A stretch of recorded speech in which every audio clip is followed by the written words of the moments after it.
opener, sabi nga ni Coach Sai, a wake-up call. How motivating is this, having this experience, having this exposure, not just for you women, but also for the supporters of women's basketball here in Cebu and also in the Visayas?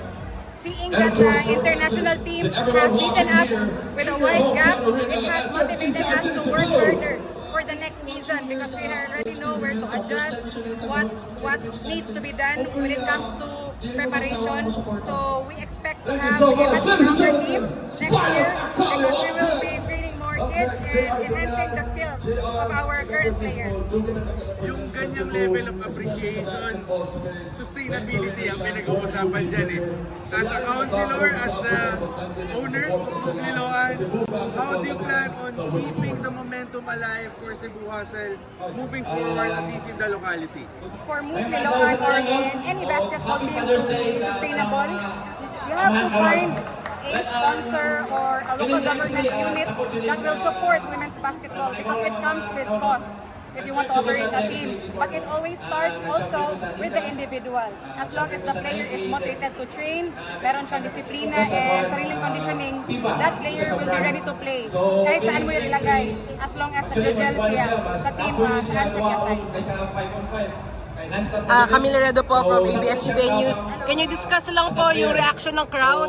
Yung kahapon lalo na napuno yung kahit yung top levels. Ano masasabi niyo sa response ng mga tao? The crowd is really wild. I wasn't expecting this type of reaction for people dito sa Cebu because this is new to us dito sa Cebu. This is the biggest 3x3 that was brought here in Cebu.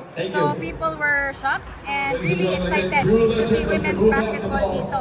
And also it is very timely since today is Father's Day. More people are coming in to the mall to witness this exciting gala. Ano lang pong masasabi dun sa pagkaka-organize ito? Sabi niyo it's the biggest so far. And do you think we'll see this again next year in the coming years? Yes, as for Miss Peachy, the organizer, if the event is successful, we will be seeing more of it next year. And as what I've seen, it is very successful. People are loving us, not just the players, but also the organization as a whole. Muli lang, Ms. Kat, after this, what should people expect from you? Maybe not just a player, but as an organizer, in hopefully the season 2 of Cebu Hustle. Hopefully in the season 2 of Hustle, we will be seeing more local players, taller players, faster players, and mass fighter na mga players because this is first time for us, so most of our players are young and intimidated by the height and the international standards of the other players. But next year, we will come back stronger. Muli lang po, message to all of the supporters of you, your team, and women's basketball. So my message to all supporters, daghan kayong salamat sa pagsuporta sa women's basketball diri sa Cebu.